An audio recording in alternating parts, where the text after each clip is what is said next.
നഴ്സുമാരുടെ സമരം മധ്യസ്ഥതയ്ക്ക് വിട്ട് ഹൈക്കോടതി. ചൊവ്വാഴ്ച രാവിലെ മധ്യസ്ഥ ചർച്ച നടക്കും. മധ്യസ്ഥ ചർച്ചകൾ പൂർത്തിയാകുന്നതുവരെ സമരം പാടില്ലെന്ന് ഹൈക്കോടതി. ഹൈക്കോടതി മീഡിയേഷൻ സെന്ററിൽ നിന്നും മധ്യസ്ഥനെ നിയോഗിക്കും. നഴ്സുമാരുടെ സമരത്തിൽ മധ്യസ്ഥ ചർച്ച നടത്തി തീരുമാനം റിപ്പോർട്ടായി സമർപ്പിക്കാനാണ് ഹൈക്കോടതിയുടെ നിർദ്ദേശം. ഹൈക്കോടതി മീഡിയേഷൻ സെന്ററിൽ നിന്നും മധ്യസ്ഥനെ നിയോഗിച്ചുകൊണ്ടാണ് ചൊവ്വാഴ്ച രാവിലെ 11 മണിക്ക് ചർച്ചകൾ നടക്കുക. അതുവരെ ആശുപത്രികളുടെ പ്രവർത്തനം തടസ്സപ്പെടുത്തുന്ന തരത്തിൽ സമരം പാടില്ലെന്നും സിംഗിൾ ബെഞ്ച് വ്യക്തമാക്കി. സ്വകാര്യ ആശുപത്രി മാനേജ്മെന്റുകളുടെ ഹർജികളിന്മേലാണ് ഹൈക്കോടതിയുടെ നടപടി. മധ്യസ്ഥ ചർച്ചയിലെ തീരുമാനം റിപ്പോർട്ടായി ഹർജി പരിഗണിക്കുന്ന വ്യാഴാഴ്ച ഹൈക്കോടതിയിൽ സമർപ്പിക്കുകയും വേണം. ശമ്പള വർധന ആവശ്യപ്പെട്ടുള്ള നഴ്സുമാരുടെ അനിശ്ചിതകാല സമരം സ്വകാര്യ ആശുപത്രികളുടെ പ്രവർത്തനത്തെ ബാധിക്കരുതെന്ന് ഹൈക്കോടതി സിംഗിൾ ബെഞ്ച് കഴിഞ്ഞയാഴ്ച ഇടക്കാല ഉത്തരവിട്ടിരുന്നു.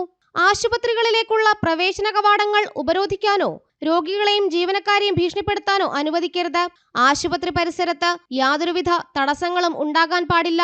സമരത്തിൽ പങ്കെടുക്കാതെ ജോലിക്ക് ഹാജരാകാൻ താൽപ്പര്യമുള്ള നഴ്സുമാർക്കും മറ്റ് ജീവനക്കാർക്കും ആവശ്യമായ സംരക്ഷണം നൽകണമെന്നായിരുന്നു ഹൈക്കോടതിയുടെ ഇടക്കാല ഉത്തരവ്. ജനം, കൊച്ചി.